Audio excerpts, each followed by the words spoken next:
ನಿನ್ನೆ ಸಿಎಂ ಸಭೆಯನ್ನು ಕರೆದಿದ್ರು, ಶಾಸಕರ ಸಭೆ ನಡೆಸಿ ತುಮಕೂರು ಭಾಗದ ಶಾಸಕರ ಸಭೆ ನಡೆಸಿ ಒಂದಿಷ್ಟು ಅಭಿಪ್ರಾಯನ ಕೇಳಿದ್ದಾರೆ. ಈ ಸಭೆಯಲ್ಲಿ ಭಾಗಿಯಾಗಿದ್ದ ಕುಣಿಗಲ್ ಶಾಸಕ ರಂಗನಾಥ್ ಅವರು ನಮ್ಮ ಜೊತೆದ್ದಾರೆ. ಸರ್ ನಮಸ್ತೆ. ಮೊದಲಾಗಿ ನೀವು ಸಭೆ ನಡೆದಿದ್ದಾರೆ, ಸಭೆ ಉದ್ದೇಶ ಏನು? ಸಭೆಯಲ್ಲಿ ಸಿಎಂ ಏನು ಭರವಸೆ ಕೊಟ್ಟರು ಸರ್?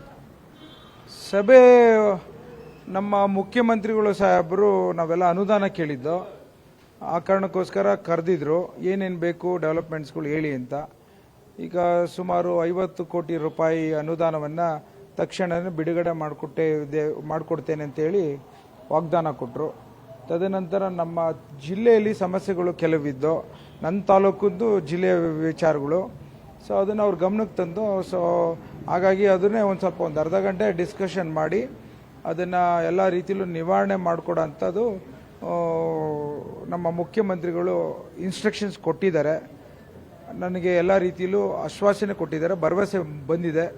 ಸೊ ಹಾಗಾಗಿ ನನಗೆ ಸಮಾಧಾನ ಆಗಿದೆ ಅನ್ನೋದನ್ನ ಹೇಳಲಿಕ್ಕೆ ಇಚ್ಛೆ ಪಡ್ತೇನೆ. ನಾನು ಜಿಲ್ಲೆಯಲ್ಲಿ ಸಾಕಷ್ಟು ಗೊಂದಲಗಳಿತ್ತು, ಅದೇ ರೀತಿಯಾಗಿ ಒಂದಿಷ್ಟು ವರ್ಗಾವಣೆ ಆಗ್ತಾ ಇಲ್ಲ, ಸಹಕಾರಿ ಇಲಾಖೆಯಲ್ಲಿ ಸಹಕಾರ ಸಿಗ್ತಾ ಇಲ್ಲ ಅಂತೇಳಿ ಒಂದು ವಿಚಾರ ಪ್ರಸ್ತಾಪ ಆಯಿತು ಅಂತೇಳಿ. ಇದು ಏನು ಸಮಸ್ಯೆ ಸರ್ ಅಂತ? ನಾನು 4 ಗೋಡೆ ನಡೆದಿರೋಂಥ ವಿಚಾರನ ಬಹಿರಂಗವಾಗಿ ಮಾಧ್ಯಮದ ಮೂಲಕ ಹೇಳಲಿಕ್ಕೆ ಹೋಗೋದಿಲ್ಲ. ಇವತ್ತು ನಮ್ಮ ಕಾಂಗ್ರೆಸ್ ಒಂದು ಕುಟುಂಬ ಇದ್ದಂಗೆ, ಅಪಾರವಾದ ಗೌರವ ನಮ್ಮ ಮುಖ್ಯಮಂತ್ರಿಗಳು ಸಾಹೇಬರು ಇವತ್ತು ನಮಗೆಲ್ಲ ರೀತಿಯಲ್ಲೂ ಸಹಕಾರ ಕೊಟ್ಟಿದ್ದಾರೆ, ಅನುದಾನಗಳು ಕೊಟ್ಟಿದ್ದಾರೆ. ಸೊ ಹಾಗಾಗಿ ಅವತ್ತು ನನ್ನಲ್ಲಿದ್ದಂಥ ಸಮಸ್ಯೆಗಳನ್ನೆಲ್ಲ ಎಳೆಯಾಗಿ ನಾನು ಮಾನ್ಯ ಮುಖ್ಯಮಂತ್ರಿಗಳಿಗೆ ಮಂದಟ್ಟು ಮಾಡಿದೆ. ಆ ವಿಚಾರಗಳಲ್ಲಿ ಎಲ್ಲ ರೀತಿಯಲ್ಲೂ ಸಹಕಾರ ಕೊಡೋಂಥ ಒಂದು ನಿರ್ದೇಶನವನ್ನು ಅಲ್ಲೇ ತಕ್ಷಣವೇ ಕೊಟ್ಟಿದ್ದಾರೆ. ಮುಂದಿನ ದಿನಗಳು ಒಳ್ಳೆಯದಾಗುತ್ತೆ ಅಂತೇಳಿ ನಾನು ಭಾಳ ಸಂತೋಷದಿಂದ ಈಚೆ ಬಂದಿದ್ದೀನಿ. ಹಾಲು ಒಕ್ಕೂಟ ಸಮಸ್ಯೆ ಹೆಂಗೆ ಬಗೆಹರಿಸಿದ್ರು? ಸಾಕಷ್ಟು ಅಸಮಾಧಾನ ಇತ್ತು ಈ ವಿಚಾರಕ್ಕೆ ಸಂಬಂಧಪಟ್ಟಾಗಂತ ಚರ್ಚೆ ಆಗ್ತದೆ. ನಾನು ಅದನ್ನೇ ಏನು ಹೇಳಕ್ಕೆ ಹೋಗೋದಿಲ್ಲ. ಈಗ ಸದ್ಯದಲ್ಲಿ ಅವರೇನೋ ಒಂದು ಮುಖ್ಯಮಂತ್ರಿಗಳು ಸಾಹೇಬರು ಎಲ್ಲರಿಗೂ ಪರಿಹಾರ ಕೊಡೋಂಥ ಮಾತುಗಳು ಆಡಿದ್ದಾರೆ. ಸೊ ಅದರಂತೆ ಆಗುತ್ತೆ ಅಂತ ನಾನು ಭಾವಿಸ್ತೇನೆ. ನಾನು ಸರ್, ಈಗ ನೀವೇ ಪಣ ತೊಟ್ಟಿದ್ರಿ, ಹೇಮಾವತಿ ನೀರು ಕುಣಿಗಲ್ಗೆ ತರ್ತೀರಿ ಅಂತ ಹೇಳಿ ಸಾಕಷ್ಟು ಹೋರಾಟ ಕೂಡ ಮಾಡಿದ್ರಿ. ಸಿಎಂ ಇಂದ ಏನು ಭರವಸೆ ಸಿಕ್ತು ನಿಮ್ಮ ಸಭೆಯಲ್ಲಿ ನಿಮ್ಗೆ ಅಂತ? ನಾನು ಲಿಂಕ್ ಕೆನಾಲ್ ವಿಚಾರ ಮಾತಾಡಲಿಕ್ಕೆ ಹೋಗಲಿಲ್ಲ. ಲಿಂಕ್ ಕೆನಾಲ್ದು ಏನು ತೊಂದರೆ ಇಲ್ವಲ್ಲ. ಮಾನ್ಯ ಮುಖ್ಯಮಂತ್ರಿಗಳು ಕ್ಯಾಬಿನೆಟಲ್ಲಿ ದುಡ್ಡನ್ನು 1,000 ಕೋಟಿ ಮುಡುಪಾಗಿಟ್ಟಿದ್ದಾರೆ. ಇವತ್ತು ಕಾಮಗಾರಿ ನಡೀತಾ ಇದೆ. ಎಲ್ಲ ಒಂದು ಕಡೆ JDS ಅವರು BJP ಅಡಚಣೆ ಮಾಡ್ತಾ ಇದ್ದಾರೆ. ಮೊನ್ನೆ DK ಶಿವಕುಮಾರ್ ಸಾಹೇಬರು ಉಪಮುಖ್ಯಮಂತ್ರಿಗಳ ನೇತೃತ್ವದಲ್ಲಿ ನಡೆದಂಥ ಸಭೆಯಲ್ಲಿ ಸೋಮಣ್ಣ ಅವರು ಇದ್ದರು, MP ಅವರು ಒಂದು ಕೇಳ್ಕೊಂಡ್ರು 2 ವಿಚಾರ.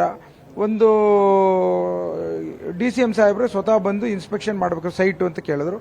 ಎರಡನೇದು ISI Indian institute of science, ಅಲ್ಲಿ ಸೈಂಟಿಸ್ಟ್ಗಳಿಗೆ ಒಂದು ಒಪಿನಿಯನ್ ತಗೊಳ್ಳಿ ಅಂತಂದರು.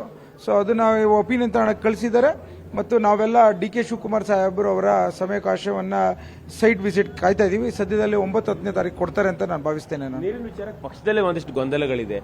ಈ ಗೊಂದಲ ಸಭೆಯಲ್ಲಿ ಏನು ಬಗೆಹರಿಸುವ ಪ್ರಯತ್ನ? ನನಗೇನು ಗೊಂದಲ ಏನು ಇಲ್ವಲ್ಲ, ಯಾರ್ದು ಏನು ಪಕ್ಷದಲ್ಲೂ ಕೂಡ ಯಾವುದೇ ಗೊಂದಲ ಇಲ್ಲ.